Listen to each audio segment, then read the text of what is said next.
வணக்கம். இது உங்க சிவில் பாஸ் சேனல். நம்ம ஃபாலோயர்ஸ்ல ஒருத்தர் கமெண்ட்ஸ்ல ஒரு சூப்பரான கேள்வி கேட்டிருந்தாரு. கடலுக்கு நடுவுல எப்படி பாலம் கட்டுறாங்க? இன்னைக்கு நாம அத பத்தி தான் பார்க்க போறோம். ஒரு பாலத்தோட பெரிய பாரத்தை எல்லாம் தாங்குறது அதோட பில்லர்ஸ் தான். நிலத்துல பில்லர் கட்டுறது ஓகே. ஆனா, ஆழமான அலைகள் அடிக்கிற கடலுக்கு நடுவுல எப்படி ஒரு ஸ்ட்ராங்கான பில்லருக்கான ஃபவுண்டேஷன உருவாக்குறது?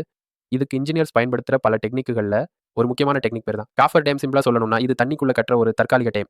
முதல்ல பில்லர் எங்க வரணுமோ அந்த இடத்த சுத்தி பெரிய பெரிய ஸ்டீல் ஷீட் பைல்ஸை கடலோட அடித்தளம் வரைக்கும் ஆழமா இறக்குவாங்க.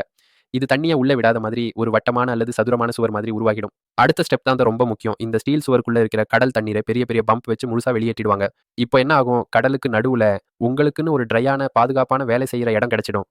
சுத்தி கடல் இருக்கும். ஆனா உள்ள தரை தெரியும். இந்த ட்ரையான இடத்துல நிலத்துல எப்படி ஃபவுண்டேஷன் கட்டுவோமோ, அதே மாரி பள்ளம் தோண்டி கம்பி கட்டி ஒரு பவர்ஃபுல்லான கான்கிரீட் ஃபவுண்டேஷன உருவாக்குவாங்க. அந்த ஃபவுண்டேஷன் மேல கடல் மட்டத்துக்கு மேல வரைக்கும் பில்லர கட்டி முடிச்சதுக்கு அப்புறம், அந்த தற்காலிக ஸ்டீல் சுவர அதாவது காஃபர் டேமை ரிமூவ் பண்ணிடுவாங்க. இப்போ கடலுக்கு நடுவுல ஒரு பலமான பில்லர் மட்டும் நிக்கும். இப்படிதான். கடலுக்கு நடுவுல ஒவ்வொரு பில்லரா கட்டி, அதுக்கப்புறம் அதுக்கு மேல பாலத்த இணைப்பாங்க. ஸோ, கேஃபர் டேம் டெக்னிக் தான் தண்ணிக்குள்ள நமக்கு ஒரு மேஜிக் மாதிரி ஒரு ட்ரையான வொர்க் ஸ்பேஸ உருவாக்கி கொடுக்குது. இந்த வீடியோ உங்களுக்கு பயனுள்ளதாகவும், சுவாரஸ்யமாகவும் இருந்திருக்கும் என்று நம்புகிறேன். இந்த வீடியோ உங்களுக்கு பிடித்திருந்தால் கண்டிப்பாக லைக் பண்ணுங்க. உங்கள் நண்பர்களுடன் ஷேர் பண்ணுங்க.